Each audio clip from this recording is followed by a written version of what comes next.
आह, ये 1.5 गज। आपा, आपा, कहाँ हो यार? मुझे देर हो रही है यूनिवर्सिटी से।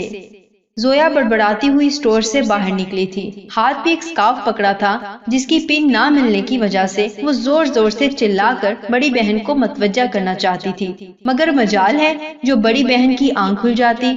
उफ, क्या करूं अब? ये पिन नहीं मिल रही तो कैसे हिजाब लूं? बस निकल गई तो मुझे यूनिवर्सिटी कोई छोड़कर नहीं आएगा। जोया अपा को सोते देखकर बेबसी से बोली थी। हाँ, ऐसा करती हूँ, आज नए स्टाइल से स्कार्फ ले लेती हूँ। इतनी लड़कियों ने लिया होता है ऐसे। जोया के चेहरे पे एक अनहोनी मुस्कुराहट ने जगह ली और वो जल्दी से स्कार्फ को मफलर के अंदाज में गले के गिर्द लपेटने लगी। स्कार्फ लपेटती हुई जोया अपनी आंखों से सोती हुई आपा को देखती रही, क्योंकि वो जानती थी कि अगर वो जाग जाती तो वो किस तरह घर से ऐसे कदम निकाल सकती थी। जल्दी से नन्हे से बैग की डोरी कंधे पे डाले जोया तेज कदम मगर नरम कदमों से चलती घर के गेट को अबूर कर गई। बस में खड़ी जोया दिल में इस मफलर नुमा स्कार्फ की वजह से बेचैनी महसूस कर रही थी, मगर सताइशी नजरों की तलाश में भी थी, लेकिन कोई भी लड़की उसकी तरफ मतवज्जा ना थी। जोया मतवसत घराने की लड़की थी, मामूली शक्लो सूरत की मालिक मगर इंतहाई ज़हीन। उसका ज़हीन होना ही उसे पूरे खानदान में मुमताज बनाया करता। हर कोई अपनी औलाद को जोया की मिसाल देता। हर शील्ड, हर स्कॉलरशिप और हर इनाम पर पहला नाम जोया अख्तर का ही होता था। ऐसा नहीं था कि वो नाशुक्री थी, मगर कभी उसे एहसास होता कि वो सब लड़कियों की तरह खूबसूरत नहीं है, या उसे लड़कियों की तरह नरमो नाजुक अंदाज नहीं आते। वो टॉपर थी, मगर फिर भी कभी मुखालिफ जिन्स ने उसे सराहा नहीं था। उसके बरअक्स क्लास में पढ़ाई में कमजोर और बन सवर कर आने वालों के नंबर हमेशा ऊपर रहते। इसी वजह से जोया एहसासे कमतरी महसूस किया करती। बस से उतरते हुए वो खासी नर्वस थी। वजह उसका मफलर नुमा स्कार्फ था जो वो हमेशा चेहरे के गिर्द लपेटे रखती थी, इस तरह कि उसका एक बाल भी कभी नजर नहीं आया था, जबकि आज वो ऊंची पोनी किए हुए थी। उतर भी जाओ अब, पीछे सब तुम्हारे उतरने के इंतजार में है और तुम हो के। जोया जो बस के दरवाजे पर तजबजत सी खड़ी थी यकदम घबराकर नीचे उतरी। जोया कहाँ रह गई है यार? अब तक उसे आ जाना चाहिए था, क्लास का वक्त भी शुरू होने वाला है। मैं आ गई। जोया तुम? वाह यार, तुम तो कमाल लग रही हो। नेहा ने खुशी और बेयकीनी से उसे सर ता पांव तक देखा और गले लग गई। जोया तुम सच में इतनी प्यारी लग रही हो कि आज सब तुम पर फिदा हो जाएंगे। लेकिन रुको, ये तुमने क्या जीन्स को पाँव में रोला हुआ है? जरा नीचे से फोल्ड करो भाई। ये बिस्मा थी, उसकी सबसे बातूनी दोस्त। नहीं बिस्मा, ऐसे अच्छा नहीं लगता, बस इतना काफी है, जोया ने कमजोर सी आवाज में नफी करते हुए कहा, जबकि उसके दिल में आपा की कही एक बात घूमी कि जोई, ये टुकना कभी नंगा मत करना, ये हम लड़कियों के सतर का हिस्सा है और सतर को ना छुपाने की बड़ी सजा होती है। मगर जोया में इतना हौसला ना हो सका कि वो सबके सामने ये कहती। आखिर मुल्लानी का खिताब किसे अच्छा लगता है? तुम अब ना जाने क्या सोचने लगी हो टॉपर। लो मैं ही कर देती हूँ। नहीं नहीं, कुछ नहीं। जोया को टॉपर का लफ्ज एक ताना लगा और वो जल्दी से झुककर जीन्स फोल्ड करने लगी। इतनी के टखने और जीन्स में कम अज कम भी 4 उंगलियों का फासला हायल हो गया। आज के दिन जोया 2 तरह की कैफियत का शिकार रही थी।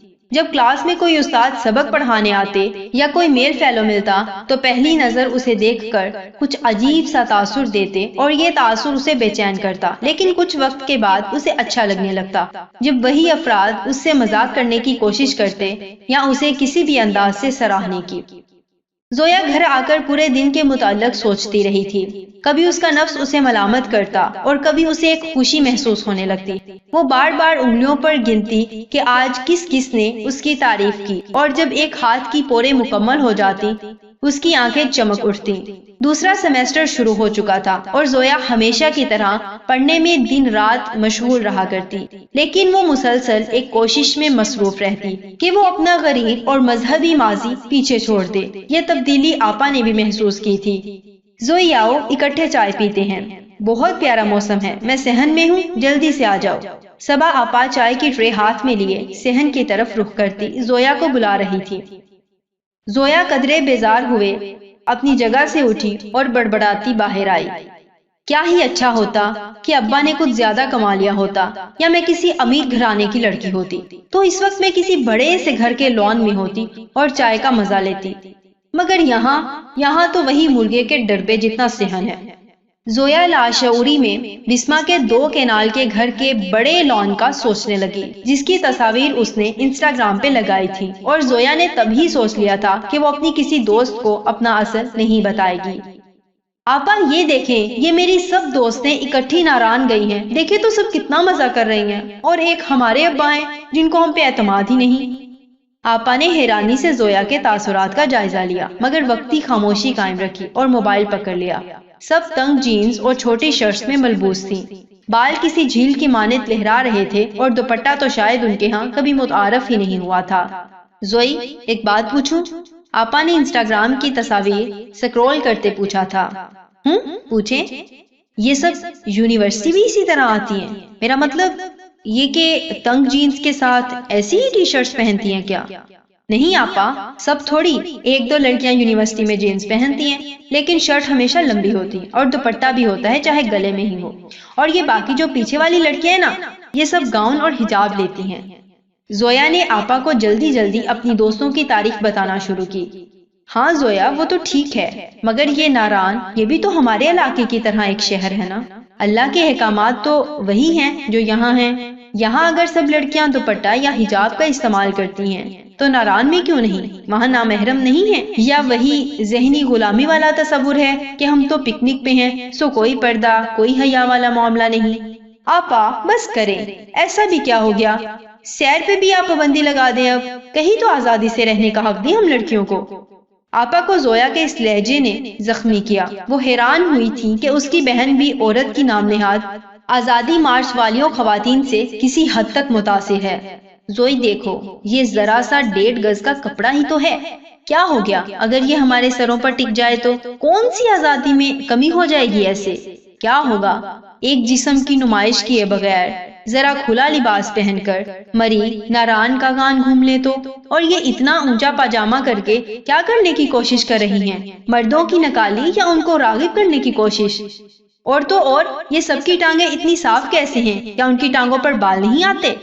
آپا، ایک تو آپ میری دوستوں کے خلاف غلط الفاظ بول رہی ہیں، اوپر سے الزام بھی لگا رہی ہیں کہ مردوں کو راغب کرتی ہیں، اور یہ بالوں والی بات، یہ کیا بات بنتی ہے؟ زویا غصے سے بولی تھی۔ ٹھیک ہے زویا، مان لیا کہ یہ سب فیشن اپنے لیے کرتی ہیں، مگر یہ پاجامہ اتنا اوپر کر لینا اور پھر اس حصے کو اتنا صاف کیوں کیا جاتا ہے؟ زویا جواباً شرمندہ ہوئی تھی۔ اسے یاد آیا تھا کہ جب پہلی بار بسما کے کہنے پر اس نے جینز فولڈ کی تھی تو اسے اپنی ٹانگ بہت بدصورت لگی تھی، اور اس نے بہانے سے بسما سے پوچھا تھا کہ یہ بال میرے ہی کیوں نظر آ رہے ہیں، تو جواباً بسما نے اسے ویکس استعمال کرنے کا مشورہ دیا تھا تاکہ ٹانگ کا حصہ گورا اور خوبصورت نظر آئے، اور زویا نے گھر والوں سے چھپ کر ویکس استعمال بھی کی تھی، اور بالوں کے بغیر اسے ٹخنے کا اوپری حصہ بہت پرکشش لگا تھا۔ اب وہ گھر سے اسکارف لے کر جاتی تھی، مگر یونیورسٹی پہنچنے سے پہلے ہی اسے مفلر بنا لیتی تھی، اور ایک دن بھی اسے جینز فولڈ کرنا نہ بھولا تھا۔ جاری ہے۔